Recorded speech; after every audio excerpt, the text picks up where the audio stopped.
Assalamualaikum warahmatullahi wabarakatuh. Shalom Om Swastiastu, Namo Buddhaya, salam kebajikan, salam sejahtera bagi kita semua. Dewan Juri yang terhormat, rekan diskusi dari kubu opposition, serta seluruh hadirin debat yang berbahagia. Hari ini saya berdiri sebagai pihak opening government untuk menegaskan bahwa teknologi kecerdasan buatan bukan lagi sekedar inovasi ekonomi, tetapi telah menjadi infrastruktur kekuasaan global yang mampu menentukan bagaimana manusia hidup, berpikir, dan berinteraksi. Ketika sebuah teknologi memiliki kemampuan untuk memprediksi perilaku manusia, mengendalikan arus informasi, melakukan pengawasan massal, bahkan memengaruhi.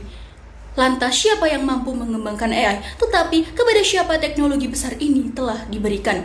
Kami percaya bahwa transfer AI canggih harus dibatasi pada negara yang tidak memenuhi standar demokrasi, karena demokrasi merupakan mekanisme kontrol paling fundamental untuk mencegah penyalahgunaan kekuasaan teknologi.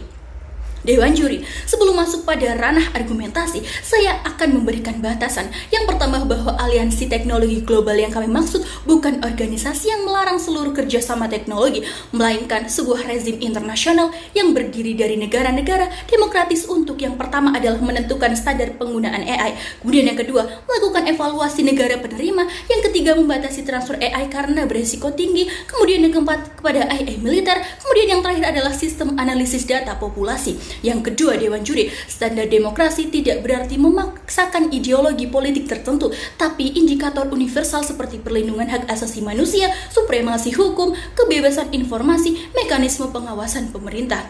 Dewan Juri, AI adalah teknologi kekuasaan yang membutuhkan kontrol demokratis. Kemudian Dewan Juri yang terhormat, kesalahan terbesar pihak kontra adalah menganggap bahwa AI adalah alat netral. Padahal Dewan Juri, teknologi selalu memiliki hubungan dengan struktur kekuasaan. Hal ini pun sudah dijelaskan oleh Profesor Lauren Lecik dalam bukunya Code and Other Law of Cyberspace pada tahun 1999 melalui konsep kode Islam, yang artinya apa, Dewan Juri? Bahwasanya desain teknologi dapat mengatur perilaku manusia sama kuatnya dengan hukum, dan dalam konteks artificial intelligence ini algoritma bukan hanya menghitung data, tapi menentukan informasi yang muncul, siapa yang diawasi, dan siapa yang mendapatkan akses, serta bagaimana keputusan dibuat. Ketika teknologi tersebut diberikan kepada negara tanpa sistem demokrasi, maka tidak ada jaminan bahwa teknologi tersebut digunakan untuk kepentingan publik. Sebaliknya, Dewan Juri, ketika teknologi dapat menjadi alat kontrol negara terhadap masyarakat,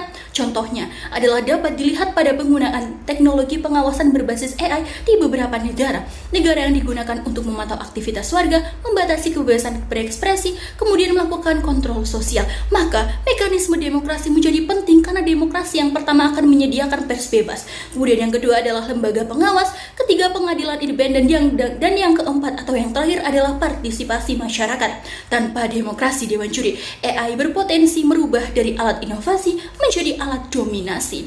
Kemudian, pada memasuki argumentasi kami yang kedua, bahwasanya pembatasan transfer artificial intelligence merupakan bentuk pencegahan resiko global. Hadirin sekalian, dalam hukum internasional terdapat prinsip bahwa teknologi yang memiliki resiko besar tidak boleh dilepaskan tanpa mekanisme keamanan. Konsep ini dikenal sebagai Priority Principle atau prinsip kehati-hatian. Menurut Profesor Philipson dalam buku Principle of International Environmental Law pada tahun 2003, menegaskan bahwa ketika suatu aktivitas memiliki potensi bahaya serius atau kurangnya kepastian ilmiah tidak boleh menjadi alasan untuk mengambil tindakan pencegahan. Dan prinsip ini juga berkembang dalam hukum lingkungan internasional, tapi logikanya relevan terhadap AI. Kenapa? Karena AI memiliki resiko sistematik, manipulatif informasi, serangan cyber, pengembangan senjata otonom, bahkan pengawasan populasi. Data menunjukkan bahwa resiko tersebut bukan sekedar teori. Sementara itu, pada laporan Freedom House Freedom on the Net pada tahun 2023 menunjukkan bahwa teknologi digital semakin sering digunakan oleh pemerintah untuk melakukan pembatasan kebebasan internet. Artinya apa, Dewan Juri? Tanpa pembatasan,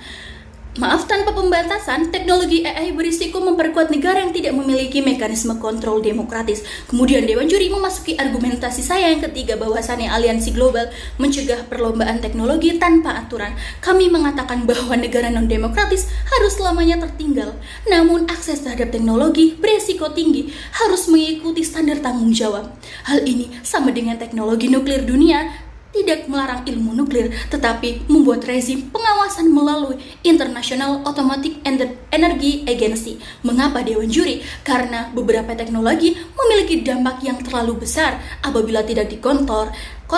AI memiliki karakter yang sama. Tantangan terbesar AI bukan hanya kemampuan mesin menjadi pintar, tetapi bagaimana memastikan tujuan teknologi tetap sesuai dengan nilai kemanusiaan. Karena itu, aliansi global bukan bentuk diskriminasi Dewan Juri, tetapi bentuk tata kelola internasional.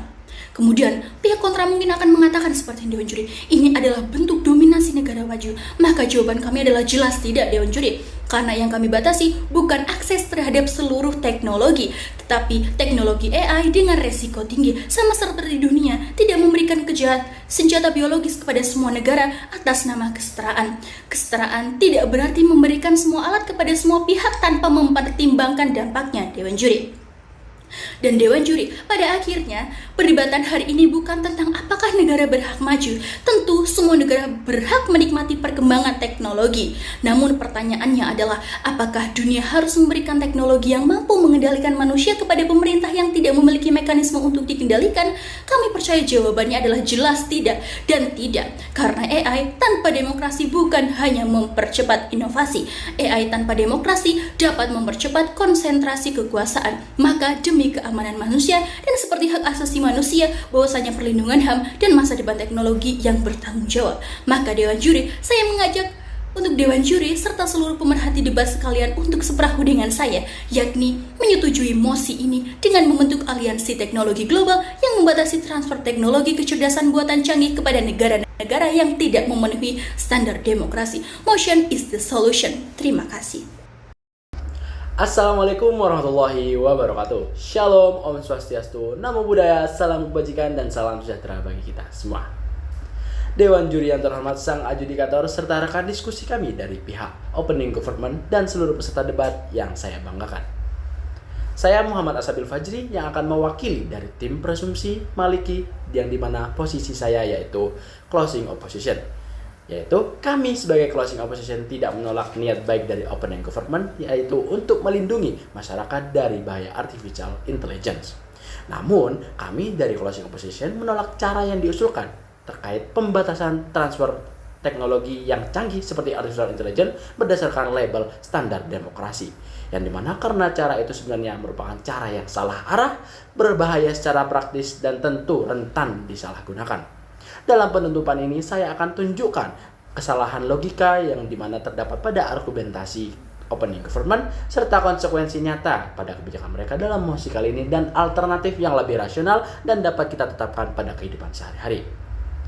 Kemudian, ketika sebuah teknologi memiliki kekuatan untuk mengubah cara manusia untuk bekerja, belajar, dan juga berinteraksi satu sama lain, maka pertanyaannya harusnya kita jawab ialah kepada siapa teknologi ini boleh dibatasi, tetapi bagaimana kita menantikan bahwa teknologi ini tidak dapat disalahgunakan di negara apapun dan juga dalam politik apapun.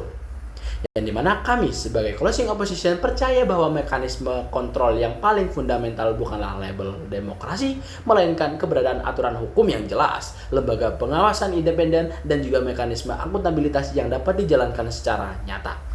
Memasuki ranah argumentasi, yang pertama, fokus kebijakan harus pada perilaku dan juga kapasitas, bukan pada label politik yang digaung-gaungkan dalam mosi yaitu sebagai standar demokrasi, yang dimana sebenarnya pada aliansi ini benar-benar tidak menguntungkan terkait negara-negara yang tidak menerapkan sistem politik standar demokrasi, yang dimana sebenarnya resiko nyata dari artificial intelligence muncul ketika teknologi dikendalikan tanpa adanya transparansi, tanpa adanya audit, dan juga tanpa mekanisme perbaikan ketika terjadi suatu kesalahan. Pertanyaan praktis yang sebenarnya harus dijawab adalah siapa yang mengoperasikan teknologi ini, untuk tujuan apa, dan seberapa mampu institusi menegakkan aturan serta memperbaiki suatu kesalahan. Label demokrasi tidak semerta-merta untuk menjawab, mengukur, serta mengukur salah satu dari hal-hal yang telah saya sebutkan tadi. Banyak pemerintahan suatu negara yang disebut sebagai suatu negara demokrasi gagal mengendalikan praktik teknologi yang berbahaya, sementara beberapa pemerintahan yang bisa dikatakan non-demokrasi justru memiliki birokrasi teknis yang lebih kuat dan prosedur pengawasan yang sangat efektif. Mengambil jalan pintas dengan stempel politik menghasilkan keputusan yang tidak terkait dengan faktor yang sebenarnya menentukan suatu resiko. Yang kedua, menutup akses berdasarkan politik memperlemah kapasitas pembangunan dan juga memperbesar ketidakstabilan jangka yang panjang.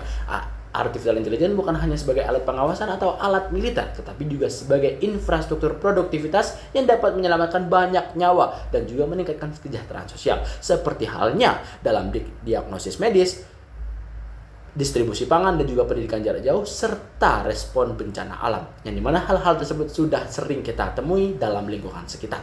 Yang dimana hal tersebut ketika dalam MOSI itu dibatasi terkait standar demokrasi, maka sebenarnya dalam MOSI ini terdapat berbagai atau sebagian negara yang dimana diuntungkan untuk bertujuan menghalangi negara-negara berkapasitas rendah dari akses, yang berarti menutupi kemampuan mereka untuk berkembang, untuk meningkatkan layanan yang fundamental. Sehingga negara yang seharusnya juga memiliki hak untuk bisa meningkatkan kualitasnya melalui perkembangan teknologi malah akan terbatasi dan menjadi jurang keterpurukan yang baru bagi negaranya. Yang dimana hal tersebut juga memiliki batasan, yang dimana ketika negara yang dilarang akan mendapati suatu keterbatasan sehingga mendorong negara tersebut untuk melakukan sesuatu hal atau kejahatan yang mungkin seharusnya tidak terjadi, seperti halnya transaksi pasar gelap maupun peretasan secara ilegal yang dimana bertujuan untuk mendapatkan fasilitas kecerdasan buatan. Dewan Juri yang terhormat, MOSI ini juga tidak selaras dengan asas kedaulatan yang setara, yang dimana yaitu sovereign equality yang dikodifikasikan dalam pasal 2 ayat 1 Piagam Perserikatan Bangsa-Bangsa atau Piagam PBB. Dalam aturannya ia menegaskan satu hal yang sederhana namun sangatlah fundamental, yaitu tidak ada negara yang baik bertindak secara sendiri maupun berkoalisi sehingga secara hukum berkedudukan lebih tinggi daripada negara yang lain, sehingga berhak untuk menilai keabsahan sistem politik negara tersebut, apalagi menjadikan penilaian itu sebagai syarat akses terhadap hak ekonomi, hak asasi manusia, dan juga hak untuk mengakses teknologi global. Maka dari itu dalam MOSI ini terdapat juga batasan-batasan yang harus kita ketahui. Yang pertama, pembatasan berdasarkan standar demokrasi mengandai-andaikan bahwa MOSI ini bertujuan dan bercita-cita pada definisi demokrasi itu sendiri, yaitu sebagai demokrasi yang tunggal, objektif, dan juga dapat diterapkan secara adil di seluruh dunia. Tetapi dalam praktiknya, setiap negara memiliki bentuk demokrasi dan sistem politik yang berbeda-beda. Tidak pula ada lembaga internasional yang secara sah dan diterima secara universal untuk menentukan siapa yang sebenarnya menerapkan apa itu demokrasi dan siapa yang negara yang tidak secara sadar tidak menerapkan demokrasi. Oleh karena itu, kriteria tersebut sangat mudah digunakan sebagai alat politik yang dimana untuk mengucilkan negara yang mungkin tidak dianggap sesuai dengan kepentingan para negara maju. Sehingga dalam hal ini bukanlah sebagai pemanfaatan teknologi yang berkelanjutan, tetapi malah menimbulkan sesuatu sifat seperti hal-hal yang diskriminatif antar negara. Maka dari itu yang kedua, MOSI ini juga mengabaikan terkait hal-hal yang bermekanisme, di mana ketika suatu negara yang non-demokrasi mungkin bisa lebih memunculkan mekanisme yang lebih akurat dan juga lebih kuat. Maka dari itu rekan saya dari Opening Government berasumsi bahwa hanya negara demokrasi memiliki mekanisme untuk mencegah penyalahgunaan AI. Namun hal ini menunjukkan adanya generalisasi yang sangat kuat, yang terlalu kuat, di mana banyak negara baik demokrasi maupun non-demokrasi juga menetapkan beberapa aturan terkait penggunaan AI. Namun yang ketiga, dalam pembatasannya yang ketiga, jikalau melihat dalam studi komparatif, sebenarnya penggunaan pengelolaan AI ini tidak ditentukan semata-mata oleh label demokrasi. Contohnya seperti negara Tiongkok dan juga Uni Emirat Arab menunjukkan bagaimana negara dengan struktur yang lebih terpusat bisa bergerak cepat dalam implementasi artificial intelligence. Sementara negara demokrasi yang besar seperti Amerika Serikat dan Uni Eropa sering menghadapi keterlambatan karena proses politik yang panjang dan fragmentasi kebijakan. Bangga menjadi tim kontra. Terima kasih. Wassalamualaikum warahmatullahi wabarakatuh.